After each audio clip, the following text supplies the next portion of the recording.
I am scared. I don't know what's going to happen to me.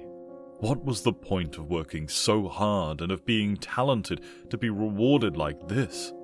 Never a penny tormented all my life. It is horrible.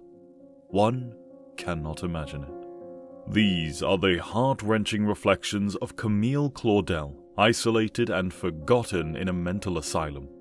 Born into a family with a deep appreciation for sculpture, she embraced this craft as her life's work.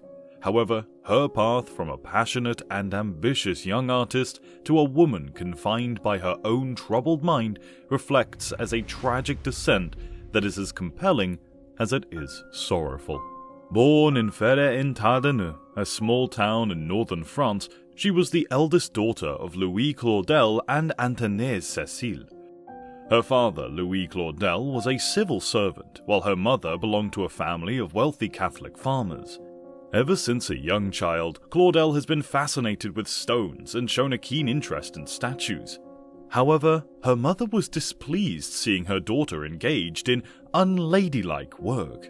In contrast to her mother, her father was supportive and encouraged Claudel's passion for sculpting.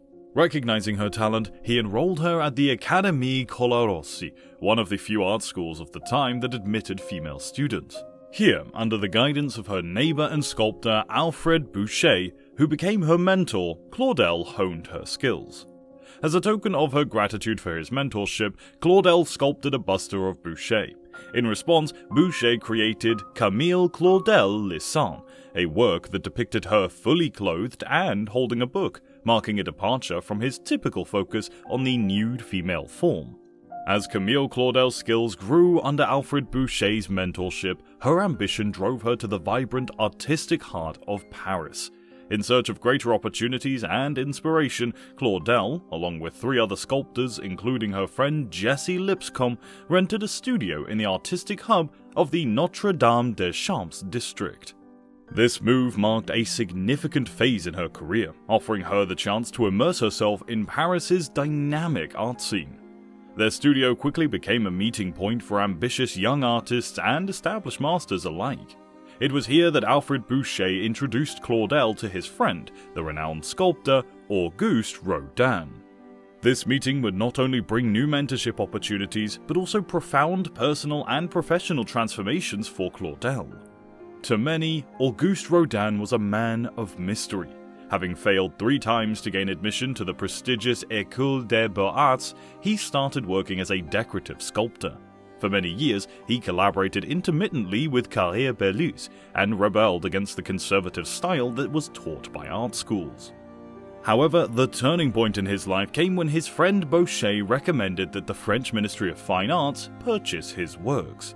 One of these was his most controversial piece, The Age of Bronze, which was so lifelike it was accused of being cast from a live model. Despite the controversy, the ministry purchased 2 of his works, which greatly enhanced his reputation as a sculptor. Recognizing Claudel's talent, Rodin invited her to be his assistant, and they began working together in his workshop. She moved out of her parents' house and rented a tiny apartment with a studio, which facilitated their collaboration.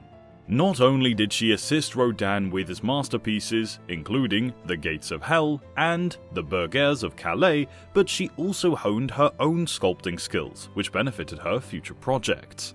To demonstrate her loyalty and skill to her mentor, she created one of her most exhibited works, the bust of Rodin, famous for its impressionistic finish and subtle dramatization of Rodin's facial features. As time passed, she became his primary source of inspiration, model, confidant, and lover.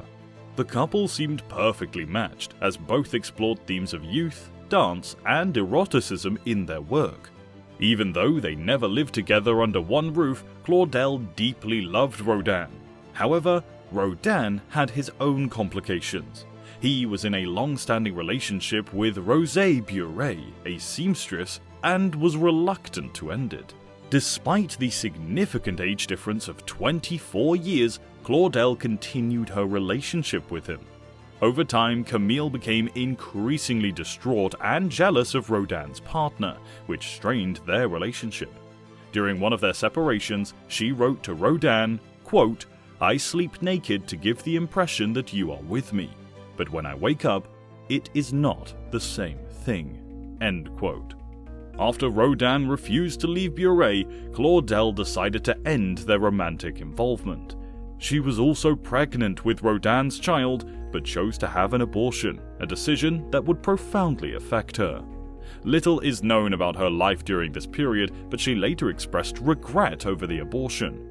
To compound her distress, she faced ostracism from her family, particularly her brother, the poet Paul Claudel, who condemned her actions as criminal.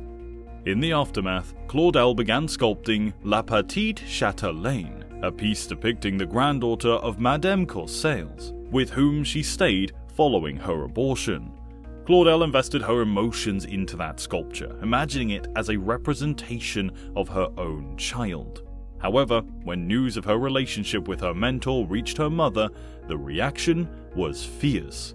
Her mother was outraged to learn of her daughter's affair with Rodin and expelled Claudel from the family home, forbidding her return. After her time with Rodin, who had become famous for his innovative sculptures, Claudel found it difficult to get commissions on her own. With no other choice, she had to reconcile with Rodin, who helped her secure some work. Although this was a deeply sad period for Claudel, it was also when she created some of her most famous pieces, including Clotho, The Mature Age, and The Waltz. These works vividly displayed a range of emotions, with many reflecting her ongoing dissatisfaction with Rodin. A year after they broke up, she created The Waltz, depicting a man and a woman in a romantic embrace, which mirrored her past relationship with her mentor. Another of her sculptures, The Mature Age, showed a young woman begging an older lover to leave his female companion, clearly illustrating the tumultuous dynamics between Claudel, Rodin, and his lover, Rose. In another piece titled Maturity, she depicted a male figure torn between a young woman and an old hag, further exploring the themes of the mature age in an even more provocative way. Her other works, which included images of children, presumably represented the children that she might have had with Rodin but chose to abort due to their troubled relationship. Reflecting on this, author Anglo Carantha commented, quote, "The life that was, is, and will be in maturity contains within its movements both the relentless movement of Clotho and the rhythmic, graceful, whirling movement of fortune, generating a single and sustaining movement or image out of the differences within." End quote. When Rodin saw The Mature Age, he was utterly shocked and withdrew his support for Claudel's work, severing their ties permanently. He even influenced the Ministry of Fine Arts to withdraw funding from her bronze commission. Despite public acclaim for her work, the Ministry of Arts dismissed her contributions as inadequate and ignored her creations. As her situation grew increasingly dire, Claudel desperately sought the support of any influential figures within the art bureaucracy. In a heartfelt plea, she wrote, quote, "See me as a woman, a wife, and mother, who wants to triumph in her position." End quote. Unfortunately, her efforts were fruitless, and her work was deemed unworthy of investment. Aral Claus, author of Camille Claudel, A Life, noted, quote, "When Camille chose to symbolize rhythm, melody, and intoxication with a sexual undertone, she stepped into an area long off limits to women. Because of this, her marble version was never realized." End quote. During this period, Claudel was allegedly involved with Claude Debussy, a longtime admirer of her work. Sharing a deep appreciation for the works of Degas and Hokusai, they understood each other well within the art world context. However, Claudel, disillusioned, eventually ended their relationship, lamenting, "I weep for the disappearance of the dream of this dream." Despite his rejection, Debussy remained an admirer of her work, cherishing a copy of The Waltz until his death. But Claudel's circumstances continued to deteriorate, leading to even more unforeseen challenges. After breaking up with Rodin, Claudel began to destroy her works and withdrew from the world. She grew increasingly paranoid, setting traps behind doors and only speaking to visitors through shutters. She accused Rodin of stealing her ideas, bitterly referring to him as the ferret. Ironically, aside from her father, Rodin had been the only man to support her financially and emotionally since her arrival in Paris. Around this time, Claudel's mental health deteriorated, showing clear signs of paranoia, and she was later diagnosed with schizophrenia. Her plight worsened after her father's death, which left her vulnerable to her family's rejection. Her mother, along with her brother Paul and sister Louise, had her committed to the Ville-Evrard asylum. Upon admission, she was described as a badly dressed and absolutely filthy woman found wandering the streets like a beggar.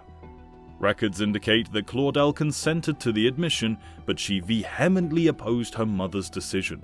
In desperation, she pleaded with her former doctor to persuade her family to release her, lamenting, quote, "I am reproached to have lived alone, spending my life with cats, to have felt persecuted. It is based on accusations that I have been imprisoned for 5 years and a half like a criminal, deprived of freedom, deprived of food, fire, and the most basic essentials." End quote. Even the asylum doctors tried to advocate for her, noting her brother Paul's sympathy towards his elder sister. However, it was too late. Claudel was destined to spend the remainder of her life in the very place that she never expected to be. During her long years in the asylum, she survived only on unpeeled potatoes and eggs still in their shells, haunted by the fear of being poisoned by Rodin and his associates. Over the next 30 years, Claudel was visited multiple times by Paul, but her mother and sister only ever visited once. This worsened her mental state. At her brother's request, Jessie Lipscomb, a British sculptor and former friend of her days at the Notre Dame des Champs, visited an elderly Claudel, who had become a shadow of her former self. Reflecting on happier times, she once wrote to her brother Paul, quote, "What joy if I could find myself at Villeneuve again. This beautiful Villeneuve, unlike anything on earth." End quote. Many historians believe that Paul, together with his mother, conspired to keep Claudel in the asylum as a punishment for her perceived immortality. Even her sister was a part of the plan, as she wanted Camille's inheritance, so she was more than happy to see her wretched sister's downfall. On October 19, 1943, Camille Claudel passed away in the place that she despised most. Her death occurred during the height of the Second World War, complicating her brother Paul's efforts to attend her funeral. Despite his attempts to traverse the German-occupied France, he could not arrive in time. More than 50 years after her passing, the Musée Camille Claudel was inaugurated in her adolescent hometown of Nogent-sur-Seine, celebrating her artistic legacy. Today, the Musée Camille Claudel showcases roughly half of her surviving works, with the remainder displayed at her mentor's museum, the Musée Rodin. Camille Claudel's life serves as a poignant reminder that even the most brilliant talents can be extinguished by the harsh winds of fate. Reflecting on his sister's challenges, Paul Claudel once remarked, quote, "For a man, being a sculptor is a constant challenge to common sense. For an isolated woman, especially one with my sister's character, it is a pure impossibility." If you enjoyed this video, make sure to subscribe to our channel so that you don't miss any more stories just like this one.